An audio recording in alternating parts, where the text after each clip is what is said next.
Welcome back. Here we are. We're just watching Bradley play with a new old toy. But we're on day 3, I guess, or actually I think it would be day 4. Working on the old Ampeg Gemini. Got her all dialed up, 117 volts. And the only thing that's changed since the last video is I replaced the majority of the plate resistors going to the tubes. It is pointless to resist. Just a little preventive maintenance, like a little oil change type of deal. Because those have, pretty much every amp I've worked on, at least one of them has caused me problems, so may as well just go do it while we're, while we got our hands under the hood here. The Sunshine Cab Company spends more on maintenance than any other company in the city. Our strike worked. All power to the people. The ones I didn't change, I didn't have the exact value for, but I tested them and they were spot on, so they're probably fine anyway. It was probably unnecessary, but it doesn't hurt. So what I'm doing now is I'm going to permanently attach the center tap for the heaters, probably to the middle terminal on my bus bar I made. You can't really see it in there, but where that green jumper is, that's the screw hole for the bus bar of our grounding scheme that I made. If you don't know what I'm talking about, watch part 2. And before I made anything permanent or semi-permanent with solder, I just wanted to check to see that grounding it there would not introduce any noise. So the center tap for the heaters is going through this 0.1 micro capacitor, and then it's going to that tab, which is going to ground. And this sucker is quiet, super quiet. It's turned up to 10, and if you saw the last videos, the improvement is miraculous. So somebody's making a phone call. So hats off to Merlin Blanco. Everything that has transpired has done so according to my design. And his fantastic book and his wonderful knowledge. Going forward, I'm definitely going to take this grounding schematic into account, and especially if I'm making building a clone from scratch. That is what we're going to do, because I just can't say enough about how quiet this is. And some of these Ampegs, these old Ampegs, are known for having ground loops and being noisy. But anyway, so I'm going to solder this guy in semi-permanently. Then we're going to bias her. She seems like she has low output.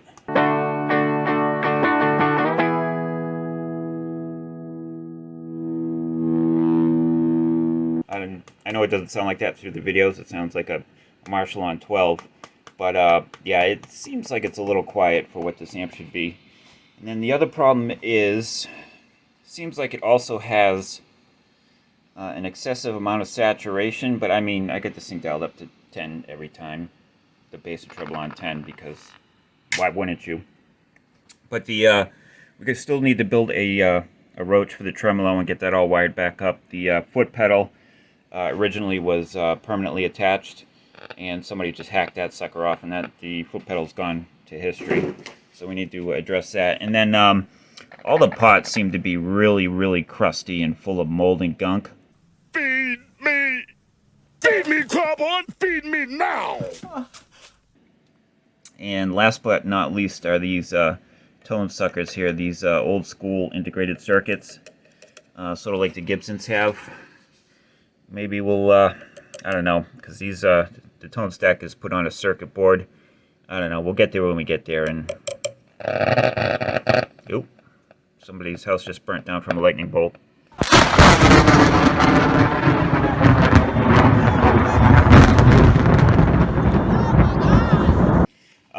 We'll get there when we get there, and when we get there, it'll be gotten to. So, hang tight. Alright, so I fired her up with the center tap of the heaters, jumper to where you see it now, and it was still super duper quiet, so I installed that there permanently. And then I did a bias check on this, and here I get this little bias worksheet, and oh, look what today's date is. Happy Halloween, ladies!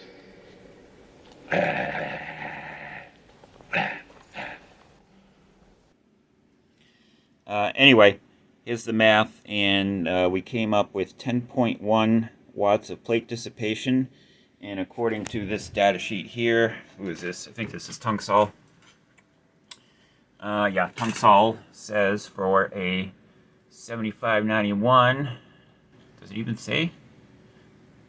Doesn't even say what tube it's for. Oh, we can't trust this. Let's find another one. Well, let's go over to the tube zone. 7591. There we go. Let's see here. Watts. Yeah, 19 watts of plate dissipation, and we're at 10. So there's your power output or lack thereof problem. And this appears to be this big brown guy right here appears to be the cathode bias resistor, 12 watt, and it's supposed to be a 140. I believe that's a 240, and it's measuring 251. So this thing is just being choked out. That's like a DMT. Go ahead and choke me out on air. No. Please don't. That would be hilarious. Please do it. don't. I'm not scared. Let's do it. No. Eddie, don't. Do it. Please Let's do don't it. choke him unconscious. Do it now. You know? So we're going to rectify that right now. So hang tight. Okay, so I dug through the pile, and again, this the original schematic is calling for 140 ohms. And what I've got are these guys right here, 150 ohm, 10 watt resistors. This is 12 watts, but I guarantee you that these will be more than adequate. So I'm going to solder that in, one of these in, and let's see what happens. I think good things are about to happen. So definitely don't change the knob. Don't turn the dial. Stay tuned.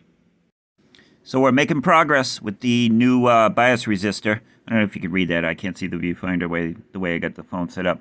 But with the 146.6 measured bias resistor, we're at 13.8 watts of plate dissipation, up from 10.1. And already I can tell this amplifier is headed in the right direction. Here, we'll do a little sound demo real quick here. Why don't you look at the current limiter. All right. And before with the old bias resistor, you could tell the amplifier was having trouble just controlling the speaker. The cone was moving in and out, you know, really far to like the extent of its range, and you could just tell the amp was just having trouble controlling the thing. Kinetic test number 1.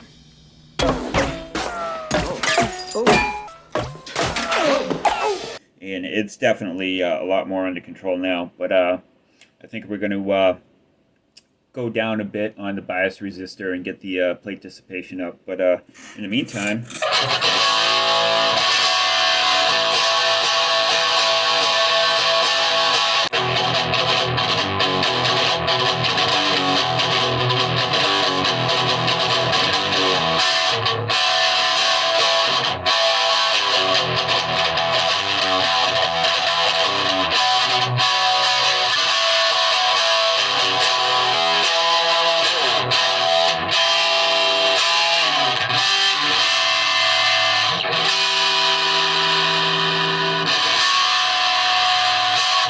she ain't there yet, but she's getting there. So let's do what I just said I was going to do there. We're going to get these tubes nice and hot and dissipating some wattage of heat, and hopefully this amp will be like factory fresh. Well, it's never going to be factory fresh, but we'll get her turned into a real ripper. So hang tight. And here's where we landed with the 75 ohm bias resistor. 17.8 watts of plate dissipation. Nailed it. But we got to bear in mind that this is still on the current limiter. You may or may not have noticed that I use this all the time, basically to save me from myself. It's already saved at least one multimeter. And also these amps, they've been, I've mentioned before that I got an amp lot from a guy that used to own a music store, and this was his private stash of misfit and oddball really cool stuff that had been sitting in his basement for like 20 years. So these things are all super sketchy, and You know, when I'm confident that an amplifier I'm working on is not going to burn down the house, I'll take it off the current limiter and go straight into the variac. And then when I'm super duper confident from that point, then I'll just go straight into the wall. But one step at a time. But so with the 17.8, we got to take into account that that's going to go up a little bit once it's taken off the current limiter.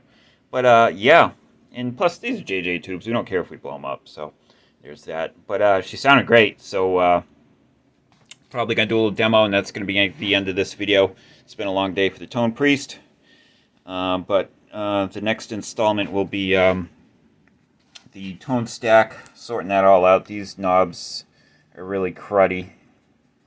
And I don't know if they're going to need to be replaced. I hope not, because these are plugged into circuit boards. But we'll try and clean them up, and then we'll address any issues with the tone stack and these guys right here, these tone suckers. We'll take a look at those. And then finally, we're going to get the reverb hooked up, and we need to build a new tremolo roach and get that working. As everyone knows, tremolo is my favorite thing to work on around here. But alright, I'm going to plug her into an Eminence Red White Blues 12-inch speaker that I have stuffed into a gutted Raven cab, and I'm going to honk on the guitar for a minute or two for your enjoyment. Rib for her pleasure. Ew. Well, maybe not your enjoyment, but certainly mine.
son.